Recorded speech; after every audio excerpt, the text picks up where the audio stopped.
Hola, hola, hola, hola, ¿cómo están todos ustedes? Bienvenidos una vez más a Pretextos, el sitio donde la literatura y la historia tienen cabida. ¿Cómo andan? Bueno, muchas gracias a todos por estos 2 años de Pretextos. Yo estoy aquí realmente muy contento, asombrado, ¿sí? por la respuesta de ustedes, por el acompañamiento, por el cariño, por los mensajes, por las propuestas. La verdad es todo maravilloso y quiero agradecerles. Yo con mucho cariño hago pretextos e intento que sea lo mejor posible para ustedes. Ajá.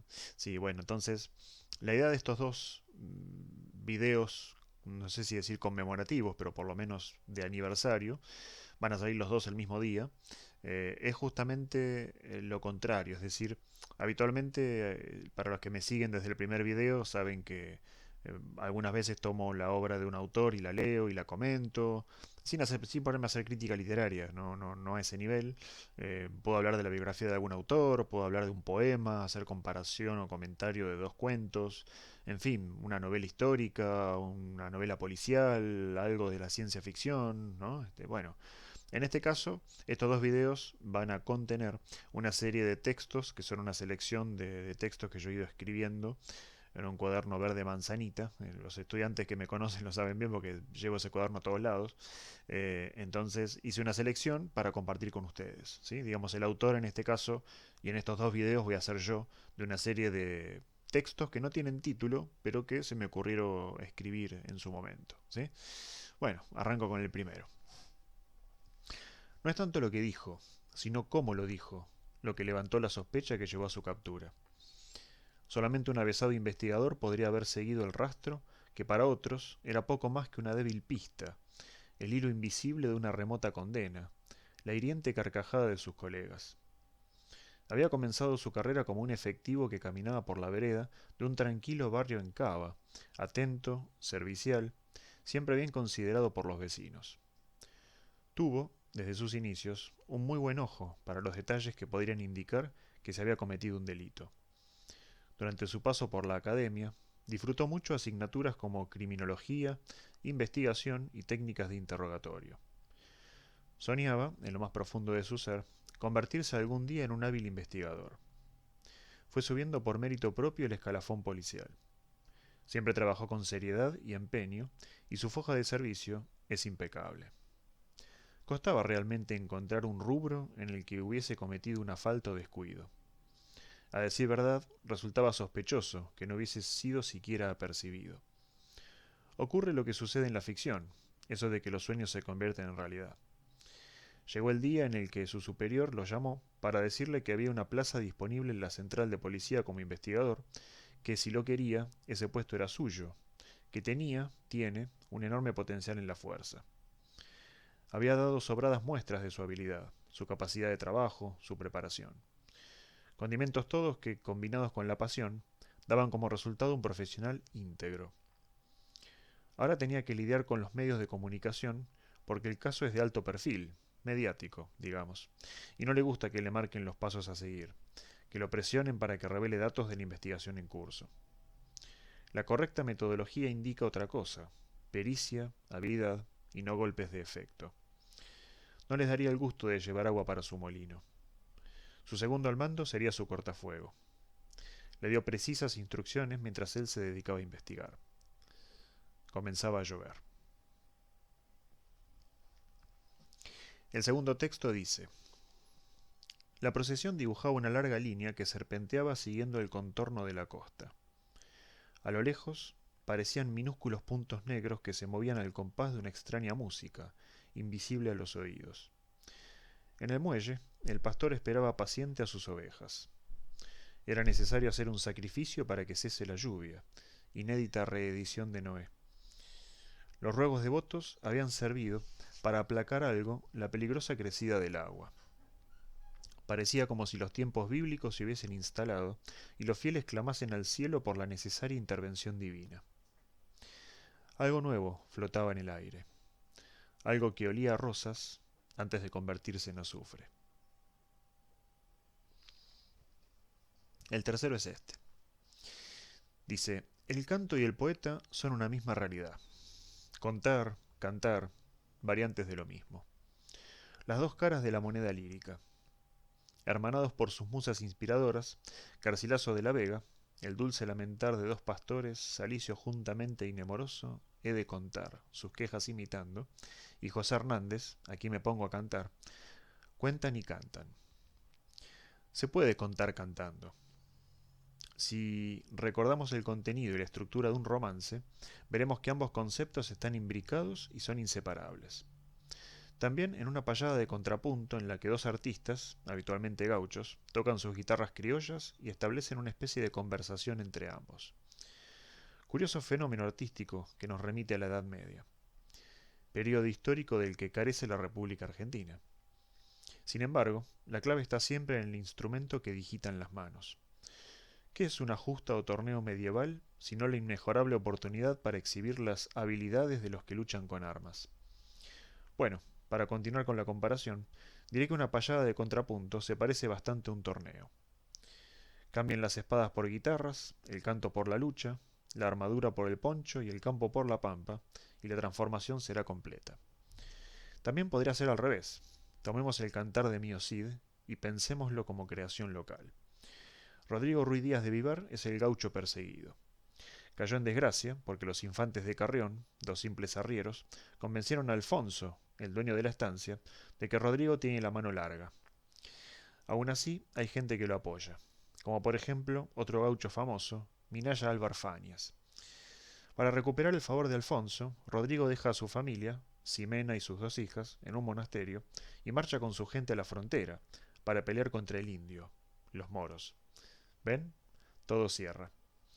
A medida que va ganando batallas, envía a Rodrigo a Alfonso varios caballos capturados, la hija de un cacique, lanzas, arcos y flechas, hasta que es perdonado y vuelve a la estancia con su familia.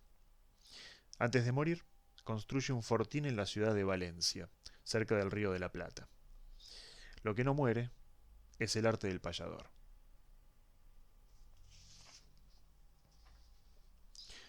El siguiente dice: el movimiento iniciado la década anterior se alimentaba de hechos ficticios, máquina disparatada que urdía fábulas para atraer a la mayoría del público, que como Don Quijote no podía distinguir la ficción de la realidad, el revés de la trama. Señales de radio y canales de televisión se hicieron eco de la propuesta con innovadoras producciones, y más pronto que tarde, la prensa escrita se sumó aportando noticias falsas e inventando el resto.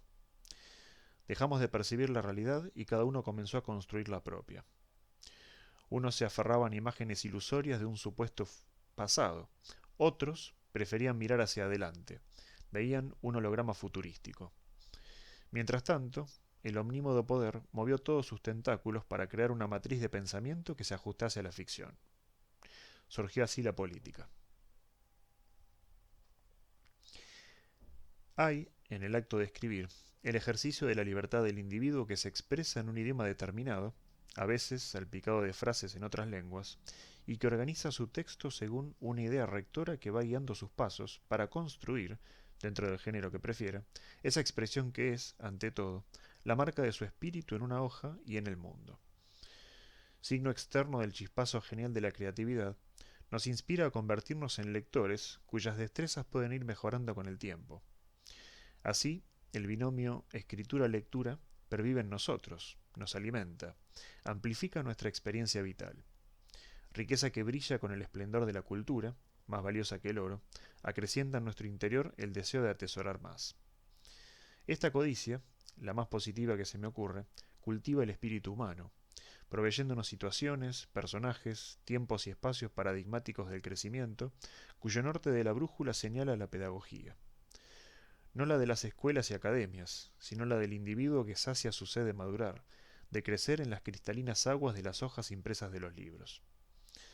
Gloria a los autodidactas, a los lectores pertinaces, a los escritores de toda el haya, a los creadores de historias y a todos aquellos que trabajan para la difusión de la cultura en cualquiera de sus formas. El siguiente dice: el funcionamiento de la máquina, allá abajo, garantizaba la supervivencia de los de arriba. Paulatinamente, nuestro mundo se fue quedando sin oxígeno. Una versión inédita de un futuro post-apocalíptico, o si se quiere, la reescritura de una novela argentina de ciencia ficción de 1940, La invención de Morel. La máquina que en la ficción proyectaba una imagen, en la realidad fabricaba el oxígeno. Triple blindaje, guardia armada las 24 horas, sensores de movimiento y cámaras térmicas protegían la instalación que la hacía funcional, proveyéndole la energía que necesitaba. Una vez hablé con un ex guardia. Trató de convencerme de que su trabajo era como cualquier otro, y cuando le pregunté por el secreto mejor guardado, cambió de tema. Se despidió con una frase que me dejó pensando. Siempre dependimos de algún mecanismo. Era la propia imagen de la decadencia. Su cuarto parecía el resultado de un desastroso naufragio en alta mar. Despanzurrada en un ángulo de su habitación, su mochila mostraba las entrañas a quien se atreviese a mirar. Viejos boletos de tren acolchonaban una caja vacía de un cassette de Black Sabbath, cerca del cruce de unos cables amarillos que desembocaban en una media de fútbol usada. Sobre la cama, una multitud de remeras formaban un inusitado palimpsesto cromático. Doquier uno posara los ojos, hallaba alguna prenda inoportuna, huérfana de cuerpo humano. La repisa, lugar que aloja lo más íntimo de nosotros, mostraba un desparramo de cosas digno de una explosión. La visión de conjunto era, por decir lo mínimo, caótica. Imaginé esa fotografía en cualquier red social con un hashtag Loki. Atrás quedaban las dificultades y una nueva era se abría ante sus ojos. Otro comienzo posible, aunque algo críptico podría ser, el cielo, otrora lleno de nubes amenazantes, se fue abriendo hasta que un rayo del más prístino sol le dio en la cara. Otra opción. El esfuerzo de haber subido la montaña se transformó en un declive suave que lo invitaba a caminar en automático. ¿Una más musical? Bueno, fue como una lenta transición entre el comienzo de Turn Off the Light de Nelly Furtado y el resto del videoclip. Si la flecha no está donde está la flecha, esa saeta pierde su estatuto material, y aunque haya sido impulsada por el arco del pensamiento, no va a ningún lado. Se trata de una evanescencia filosófica. Un instante después de mirar por la ventana, refugiado del frío polar que hacía estragos en una población mal abrigada, depositó su taza de café y se dio cuenta de que este es un mundo de posibilidades no siempre bien aprovechadas. Con la esperanza de recibir el billete ganador, les clavaba la mirada a los cartones prolijamente dispuestos detrás del vidrio, como si le pudiese llegar a través del éter alguna pista de los números que no salieron aún. Cábalas hay muchas, pero él no tenía ninguna. Había hablado con un vecino suyo que fue profesor de matemática para que le explique por qué es tan difícil ganar la lotería. Así desembarcó en el extraño mundo de la probabilidad y la estadística. Le comentó esto mismo a su prima, quien, hábil lectora, le recomendó que leyese La lotería en Babilonia, el clásico cuento de Borges. Ahora estaba parado allí, intentando decidir, creyendo que podría trazar un puente a un futuro de oro. Desconcertado por el repentino silencio, abrió la escotilla y miró la colina. Estaba acostumbrado al olor a pólvora, al frío y al calor dentro de la cabina acorazada. Según los últimos reportes de inteligencia, los enemigos se habían reagrupado en el próximo pueblo, reforzando su posición. La unidad que comandaba tenía la orden de despejar el camino para facilitar el avance de la infantería. Dio la orden de avanzar y detenerse en la cima de la colina. Desde allí podría divisar mejor el panorama, ayudado por los prismáticos. Chirriaban las orugas bajo el peso del blindado, y antes de detenerse, recomendó a la tripulación que estuviese atenta y lista. Hizo el barrido con los binoculares, como enseñan en la academia, y captó un granero sospechoso. Ordenó que todas las armas apunten a esa estructura. Su plan era que el cañón de 75 milímetros y las dos ametralladoras pudiesen cubrir al pelotón que se acercaba a inspeccionar. Observó el avance sumido en una atmósfera de tensión. Bueno, eso ha sido todo por hoy. En el próximo video, ¿sí? Les voy a grabar más textos para cumplir con lo que les dije al principio, ¿no? No es un video, sino que son dos, por los 2 años de pretextos. Muchas gracias.